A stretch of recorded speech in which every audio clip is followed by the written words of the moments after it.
اعوذ باللہ من الشیطان الرجیم بسم اللہ الرحمن الرحیم۔ اللہ کے بابرکت نام سے شروع جو بڑا مہربان اور نہایت رحم والا ہے۔ دوستو، آج کی ویڈیو میں آپ کو خوش آمدید کہتے ہیں۔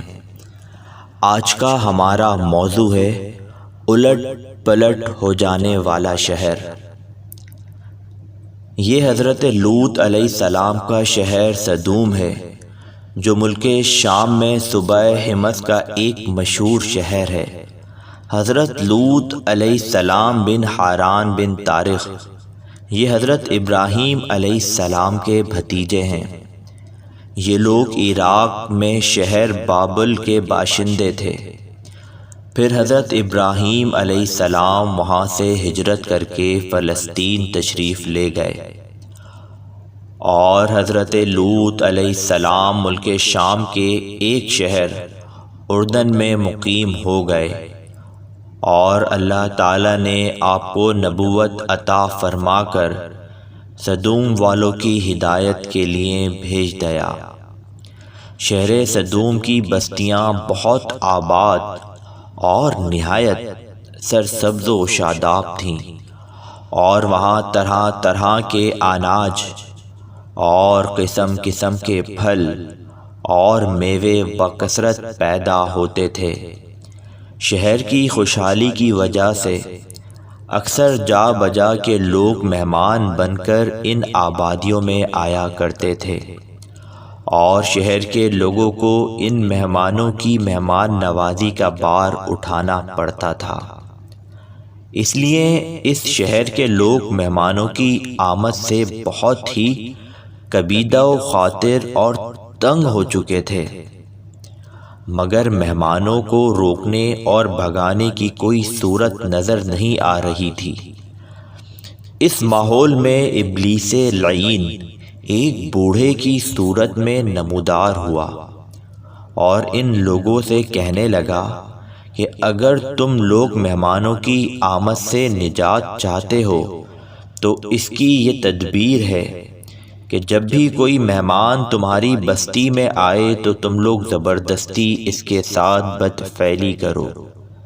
چنانچہ سب سے پہلے ابلیس خود ایک خوبصورت لڑکے کی شکل میں مہمان بن کر اس بستی میں داخل ہوا، اور ان لوگوں سے خوب بد فعلی کرائی۔ اس طرح یہ فعل بد ان لوگوں نے شیطان سے سیکھا۔ پھر رفتہ رفتہ اس برے کام کے یہ لوگ اس قدر عادی بن گئے کہ عورتوں کو چھوڑ کر مردوں سے اپنی شہوت پوری کرنے لگے۔ چنانچہ حضرت لوط علیہ السلام نے ان لوگوں کو اس فعل بد سے منع کرتے ہوئے اس طرح وعظ فرمایا کہ اپنی قوم سے کہا، کیا وہ بے حیائی کرتے ہو جو تم سے پہلے جہاں میں کسی نے نہ کی؟ تم تو مردوں کے پاس شہوت سے جاتے ہو عورتیں چھوڑ کر، بلکہ تم لوگ حد سے گزر گئے۔ حضرت لوط علیہ السلام کے اس اصلاحی اور مصلحانہ وعظ کو سن کر ان کی قوم نے نہایت بے باکی اور انتہائی بے حیائی کے ساتھ کیا کہا، اس کو قرآن کی زبان سے سنیے۔ اور اس کی قوم کا کچھ جواب نہ تھا مگر یہی کہنا کہ ان کو اپنی بستی سے نکال دو، یہ لوگ تو پاکیزگی چاہتے ہیں۔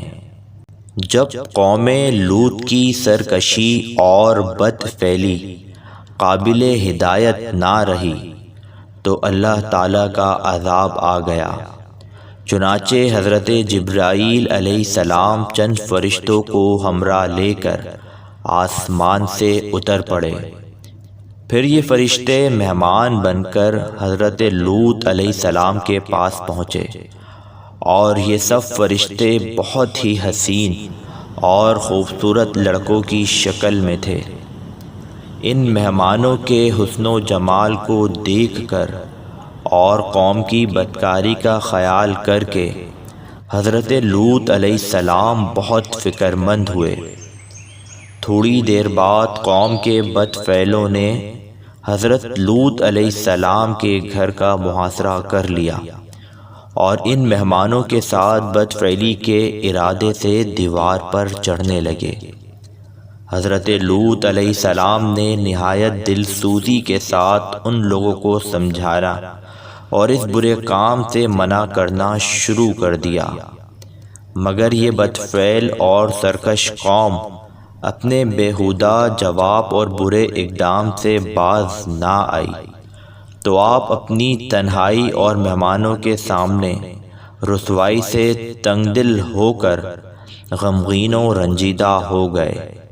یہ منظر دیکھ کر حضرت جبریل علیہ السلام نے فرمایا کہ اے اللہ عز و جل کے نبی، آپ بالکل کوئی فکر نہ کریں، ہم لوگ اللہ تعالیٰ کے بھیجے ہوئے فرشتے ہیں جو ان بدکاروں پر عذاب لے کر اترے ہیں، لہذا آپ مومنین اور اپنے اہل و عیال کو ساتھ لے کر صبح ہونے سے قبل ہی اس بستی سے دور نکل جائیں، اور خبردار کوئی شخص پیچھے مڑ کر اس بستی کی طرف نہ دیکھے، ورنہ وہ بھی اس عذاب میں گرفتار ہو جائے گا۔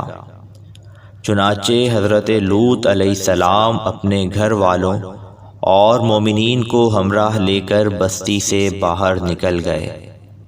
پھر حضرت جبریل علیہ السلام اس شہر کی 5 بستیوں کو اپنے پروں پر اٹھا کر آسمان کی طرف بلند ہوئے اور کچھ اوپر جا کر ان بستیوں کو الٹ دیا، اور یہ آبادیاں زمین پر گر کر چکنا چور ہو کر زمین پر بکھر گئیں۔ پھر کنکر کے پتھروں کا مینا برسا اور اس زور سے سنگ باری ہوئی کہ قوم لوط کے تمام لوگ مر گئے اور ان کی لاشیں بھی ٹکڑے ٹکڑے ہو کر بکھر گئیں۔